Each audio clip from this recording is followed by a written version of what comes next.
Who do you want to be, and how do you want to show up in the world? How do you define what a successful life looks like? How do you measure happiness?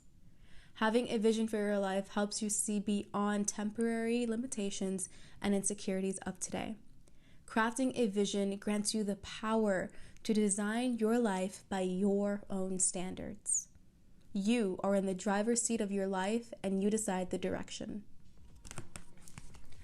Who do you want to be, and how do you want to show up in the world? It's a funny question, because when we think about who we want to be, it sounds like something that's apart from us. And it might come out as comparing yourself. So I want to be like this person or that person. But I want you to think about that question in a way where you investigate the other parts of your personality. So it's not that you are becoming someone else, but rather unlocking the other personalities that you already possess. I think we live in this bubble where we create ideas and other people create ideas about who we are, and we perform roles, right? And so then stepping outside of that identity or those boxes, one, feel uncomfortable, and two, are often discouraged, not just by friends, by family. If you've ever heard that saying, why are you being that way? That's not who you are. That's like the number one way to piss me off, if you were wondering. So not only do other people do it, but we do it to ourselves also. I'm not that kind of person, so I don't do these things, right?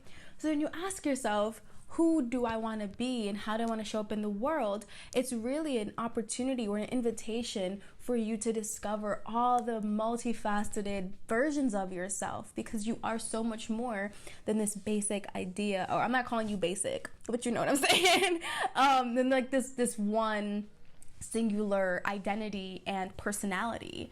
And this was really hard for me to accept, or to explore rather, because of that thing I just described. Those people, the friends and the family who say, you're not like this, why are you doing that? And they kind of like put you in check and ask you to revert back to who you should be. But we're creating the life that we want. We are designing our life by our own standards. And so part of that is you having to do the work to turn that noise off and give yourself this space to explore the different parts of you. And not everybody has to see those different parts of you, because it's not that you need to be everything all the time, but rather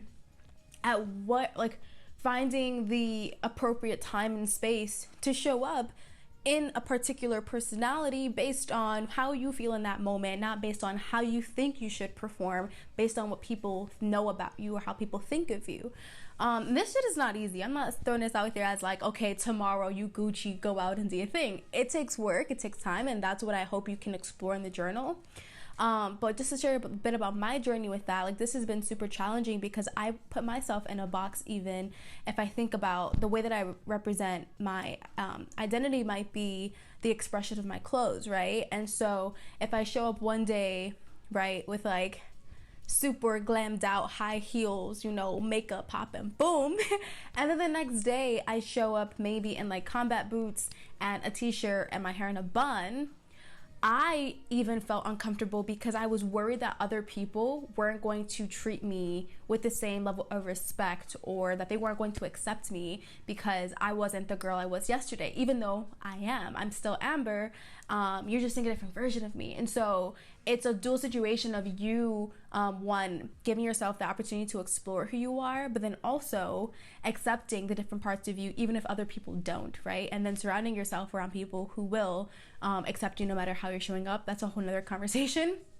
But the point I want to emphasize with this idea of asking yourself who you want to be and how you want to show up, use that as an opportunity and not as a limitation, right? And so when you're designing the vision for your life and you're thinking about, what your life could look like at its highest, most fulfilled state, challenge yourself to visualize and to feel what it might be like to tap into the more the other energies that you might not have experienced today. Maybe it's a more feminine side of you. Maybe it's a more masculine side of you.